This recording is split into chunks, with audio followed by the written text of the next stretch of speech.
Bonjour à toutes et à tous. Pour beaucoup, les vacances d'été riment avec joie et insouciance. Mais pour certains parents, père ou mère, et certains enfants, l'été est une véritable épreuve.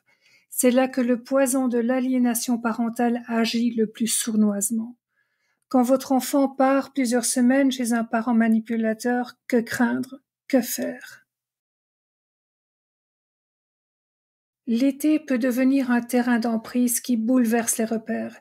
Plus d'école, plus de routine, d'allées, de retours. Le parent toxique dispose de tout l'espace, de tout le temps pour isoler l'enfant, distiller ses messages toxiques, établir son emprise.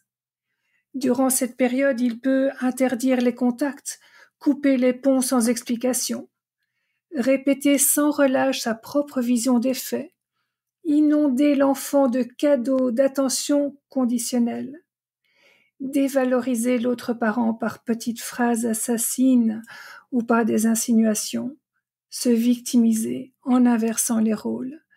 Tout ceci se passe souvent loin des regards, dans le silence de l'été.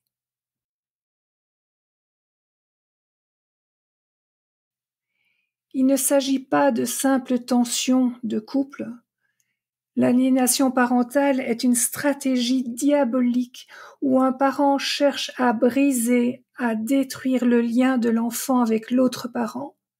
L'enfant devient alors, malgré lui, un outil de règlement de compte. 3 signes majeurs doivent alerter. Un rejet soudain, intense et injustifié de l'enfant envers l'autre parent. Un discours qui sonne faux, comme répété mot à mot, où on retrouve le langage du parent aliénant. 3. Un parent qui provoque le rejet par le dénigrement, la manipulation. C'est une violence psychologique qui prive l'enfant du droit d'aimer librement, simplement, et le rend prisonnier d'un conflit dont il faudrait l'épargner. Le retour des vacances peut être un choc.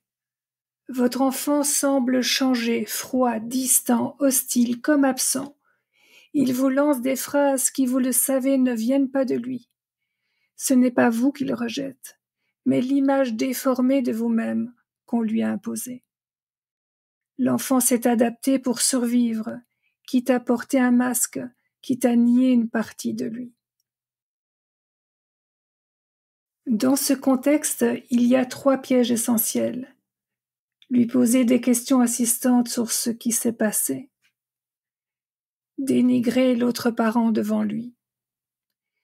Ou alors même s'effondrer de chagrin devant l'enfant alors qu'il a besoin de repères solides. Que reste-t-il à faire alors? Gardez autant que possible votre calme et votre stabilité. Montrez-lui simplement la joie de le retrouver. Reprenez vos rituels rassurants. Accueillez les émotions sans imposer les vôtres.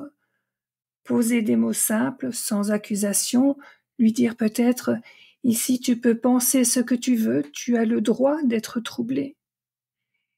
Et surtout, tenez un carnet de bord, un cahier de route. Notez les phrases, les comportements, les faits inhabituels. Ce sera un appui si la situation devient judiciaire. Je n'ignore pas ce que cela coûte. Ce n'est pas vous qui êtes rejeté, c'est une stratégie que l'enfant utilise pour survivre à un conflit qui le dépasse et qui l'écrase. Restez pour lui la terre d'accueil, même blessé. Et si cela devient insupportable, faites-vous accompagner. Je suis aussi là pour vous. Ce sujet vous touche? Laissez un commentaire, partagez votre expérience. Vous n'êtes pas seul. Le partage de votre expérience peut aider d'autres parents. Partagez cette vidéo, abonnez-vous. Il faut sortir ces drames de l'ombre. Et si vous avez besoin d'un accompagnement personnalisé, je suis là, disponible pour des consultations à distance. Prenez soin de vous et n'oubliez jamais que le lien d'amour véritable subsiste. il peut se reconstruire même après toutes ces violences invisibles. À bientôt.